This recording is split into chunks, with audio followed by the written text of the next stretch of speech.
Huyu mwanabiashara wa Somalia ambaye ni Marekani Msomalia, Bashir ambaye aliuawa, na baadhi ya yale ambayo tuliyashuhudia yakizungumzwa na family lawyer Mandowo ni kwamba anasema kwamba this guy was strangled to death with a blunt object. Mambo ya ajabu haya. Lakini kwingineko naona Taifa Leo inasema kwamba huyu jamaa he wired a lot of money to Somalia. Saa zingine unashindwa ya kusema wakati kama huo, lakini there's some comments wa wenzangu wameandika hapa. Mmoja anasema hivi: it always mistakes prospering around African people. African people are bitter. They hate the success of their African brothers and they enjoy the success of non-Africans. Very sad. Ni maoni ambayo yanatolewa mtandaoni kwamba Waafrika wengine tunachukia maendeleo ama kuendelea kwa Mwafrika mwenzetu. Ya hapa naona wengine taarifa inatufikia kwamba he wired a lot of money to Somalia, lakini hila liwezi kuwa sitaki kuweka mafikira zangu hapo. Mwingine anasema something is not right. Bastei Boyti anasema something is not right in this country. The rate at which people get killed in mysterious circumstances is alarming. Na anasema problem is that there is an organized, well-planned execution written everywhere. Mambo yake, yani fikra zake, anasema smells NIS and deep state specialized operatives. Na mwingine anasema ni kana kwamba we have become a lawless nation, starting with politicians, police and the public. Sitaki kusoma mengine, but ya mengine utayapata moja kwa moja katika ukurasa. Tutaambiwa na leo magazetini watuambie zaidi kuhusu hili jambo, lakini kwa sasa ningependa tu niseme mambo mengine ni ya kushangaza. Najua unapotazama mambo jinsi yanavyotendeka katika ulimwengu huu, until somebody decides that fulani hastahili kuishi. Mtu anaamua kwamba fulani yani hastahili kuishi kabisa. Mtu anachukua a plant object, anapiga mwingine, anamuua kabisa kana kwamba ni nyoka. Na ni binadamu wenzako tu. Sijui Mswahili alisema mkuki kwa binadamu mchungu, kwa nguruwe mtamu. Yani kumaanisha kwamba ukimchoma nguruwe mkuki unaona ni vema kabisa, lakini ukimchoma binadamu wenzako unakuwa mchungu. Ni kwamba shida yako inakuwa ni kali sana. Kiwa ni wewe, if you are going to be attacked, you really feel it. You feel the pinch, you feel the pain. Lakini wakati mwenzako, if you are attacking somebody else, it is outside you. Na nakwambia napenda kusoma kidogo huyu John C. Maxwell, napenda vitabu zake, na alikuwa ameandika kwamba whenever we are dealing with other people's problems, wakati tunasuluhisha matatizo ya wengine, tunasuluhisha kutumia kichwa chetu, akili. Unasema I think, yani unafikiria, unajua saa zingine unafikiria vibaya.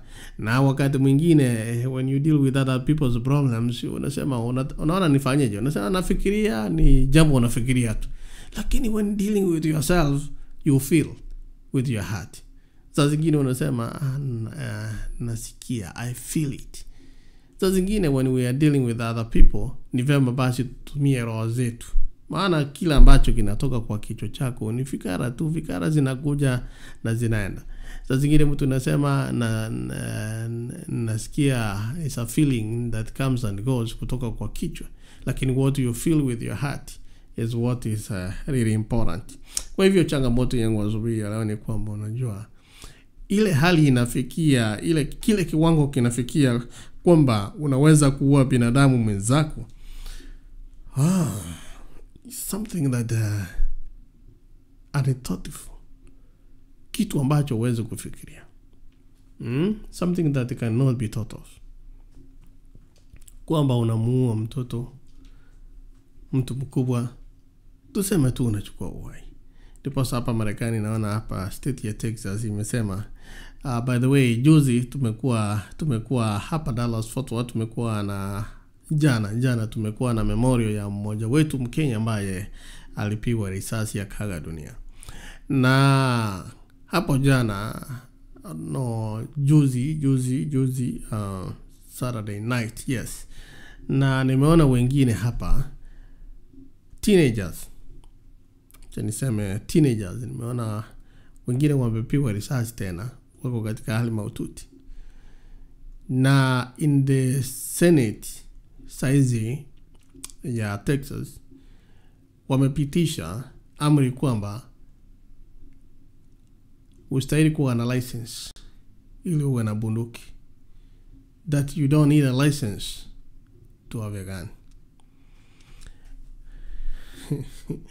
Hilo ndilo linasubiri tu kuweka sahihi yake Governor Abbott hapa Texas.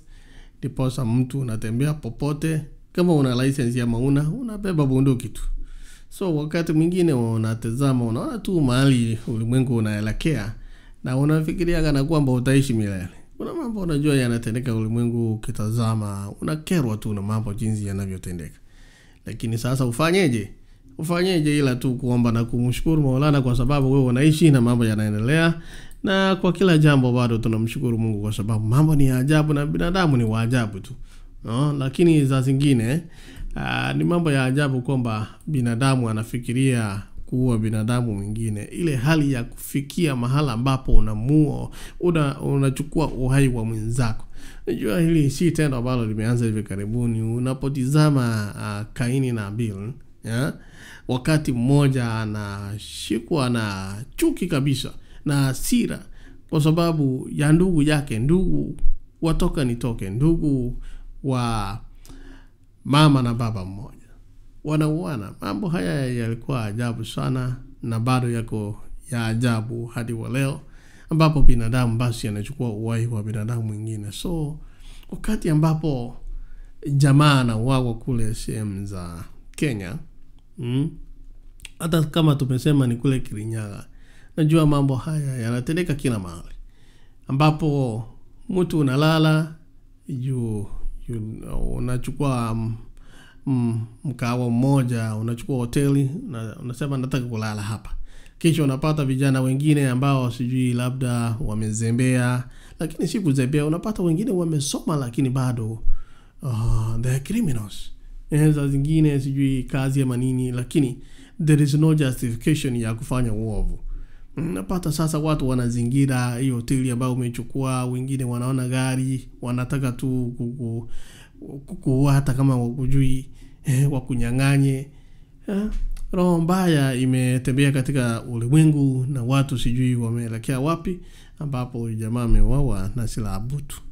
Sasa ni mambo ya ajabu, na when our politicians kila wakati wanaendelea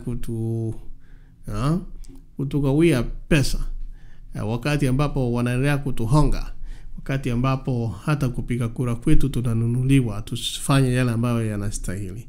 Najua katika uovu huu, kama wewe ni mpiga kura na umenunuliwa ili ukapeana kura yako bila kufikiria ama bila kuchukua taking your right to vote, bila kufanya haki yako ya kupiga kura, lakini umenyang'anywa tu, basi miaka 5 itakayokuja utaishi maisha tu ya kunyang'anywa. Unanunua ng'ombe, unapolala ng'ombe wanachukuliwa, unalala tu unapata mtu wengine wanazini na ng'ombe, wengine wanazini na wanyama. Mambo kama haya kwa sababu uovu umeanza wewe, na kisha unalalamika kwamba viongozi wamekuwa wabaya. Lakini nani huwachagua? Najua ni kwamba wengi inawezekana kwamba tunachagua ndivyo, unafanya uchaguzi vema, kura zinaibwa,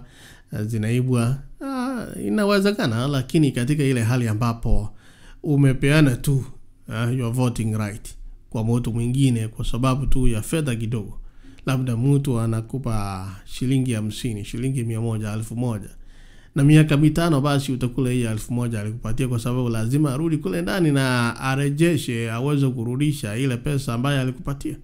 Kwa hivyo mambo kama haya, unajua uwaini mdogo mdogo huleta uwaini mkubwa mkubwa, na kama kuna mambo ambayo yametendeka tukafikiria kana kwamba ni maovu tu yamejaa, na uovu huenda ukaanzia kwa mimi mwananchi. Kwa hivyo changamoto yangu ni kwamba chukua jukumu lako la kuyatenda yaliyo mema asubuhi, mchana, majioni ya leo, ili tuweze. Ndipo nikasikia kiongozi wa Kenya, unajua hata kama wengine wanachukulia vipi, lakini wakasema kwamba ulinzi waza na mimi. Nikaona wengine wamechukua kisu na picha zikaendea kwa mitandao. Wengine wakasema kwamba ninajikinga na kisu. Jukumu la serikali ni kuwakinga wananchi, na vile vile nawe una yale ambayo unastahili kuyafanya. Kila mtu ana jukumu la kufanya. Hebu ukafanya sehemu yako na mwingine afanye sehemu yake. Lakini ile hali ya kufikia kiwango cha kuchukua uhai wa mwingine, jamini, hicho ni kitendo kibaya. Ndio maana unapata hata watoto wachanga, mtoto anapata bunduki kwa sababu amezoea tu kuona movies, anaona hii ni kitu ya kawaida, anachukua uhai wa mtu mwingine. Pindi tu anapokufa anaenda kumwamsha, eti amuka tu, anafikiria kana kwamba ilikuwa mchezo, na hapata mtu amekufa. Mambo kama haya yametendeka.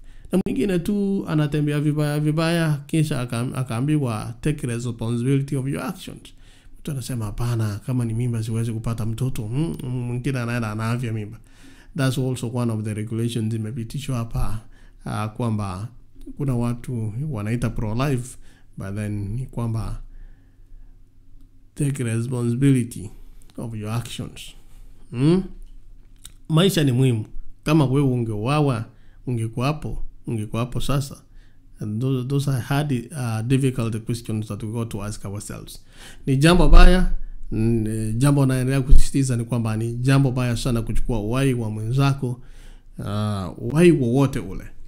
It is so sad that people can decide. It is so sad that the watu wanaamua kuchukua maisha ya binadamu wenzao. Hayo ni yale baadhi ya yale ambayo nimeandikiwa asubuhi ya leo, na nilikwambia kwamba tutaweza kuyapata moja kwa moja.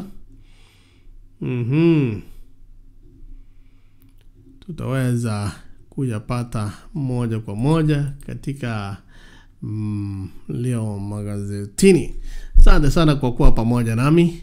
Kiwa bado unataka kuongea pamoja nami, nakuletea Edwin Mokaya na video Mochogi katika mpangilio wa leo magazetini. Naona